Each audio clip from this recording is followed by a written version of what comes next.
And joining us now for more, Harvard astrophysicist Dr. Avi Loeb. Great to have you back, Dr. Loeb. At this point, again, photos taken October 2nd.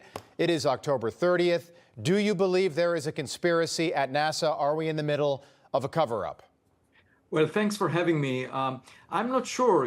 I don't have any evidence, and I corresponded with Congresswoman Anna Paulina Luna, who promised to get in touch with NASA and encourage them to release the data, because the principal investigator is at the University of Arizona. He's not a NASA employee. And moreover, it's time to share the data with the scientific community, even if they don't want to make a press release. That it has nothing to do with communicating it to the media. It has to do with scientific practice, allowing us to plan the observations ahead according to what we already know. And, yesterday was a special day. That was the day when 3i Atlas came closest to the sun.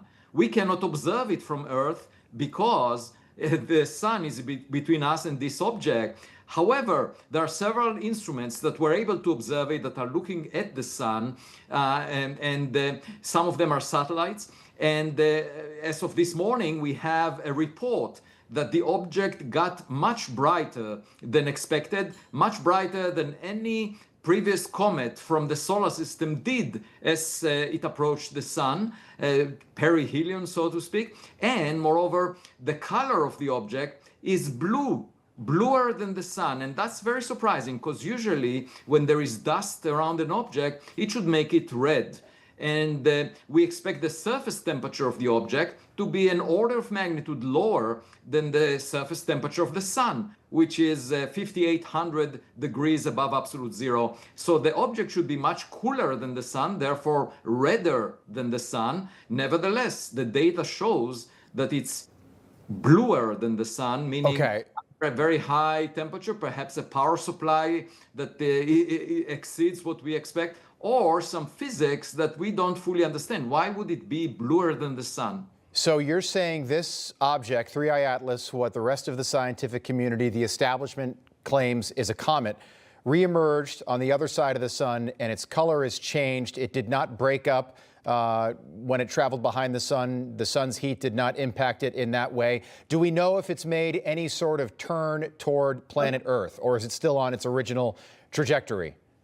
We don't have data on the trajectory. It looks like it didn't deviate much when the data was taken, but that's before perihelion. That's a few days before, all the way to October 25th or so. What we want to see is what happened after October 29th. And next week, on the first week of June, there is a European Space Agency spacecraft called the JUICE on its way to Jupiter, and it will be able to take data from it. However, it's using its it's using the communication dish as a sun shield. So we won't be able to receive the data for a few weeks, but the European Space Agency was completely transparent when they took data back in early October. It was released to the public a few days later. Okay, Dr. Loeb, let me just stop you in the interest of time. I just want to, there's a couple things we have to move through. So Sean Duffy is the NASA administrator.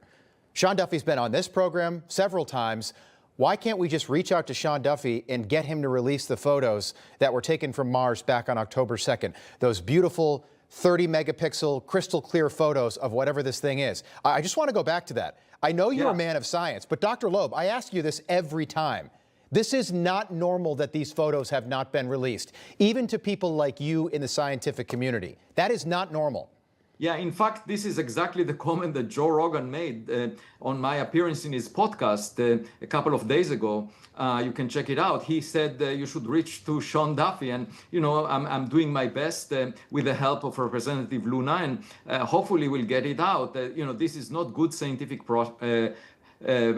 behavior, and I really hope that. And it's unusual. It's totally not common, Dr. Loeb. And I know that, look, the establishment, just like we saw during the COVID pandemic, doctors who said, wait a second, maybe you should think twice about getting these vaccines. Hey, wait a second, maybe COVID came from a lab. That's the way that they have treated you.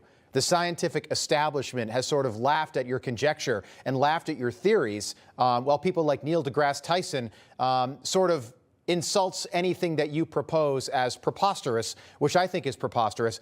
I want you to respond to that, but just where are you now? You were 4 out of 10 chance, 40% chance this thing was intelligent life a month ago. Now it's reemerged, it's changed color. What do you think now, based on science? It seems like it's even more weird than I thought. The blue color is something we need to understand.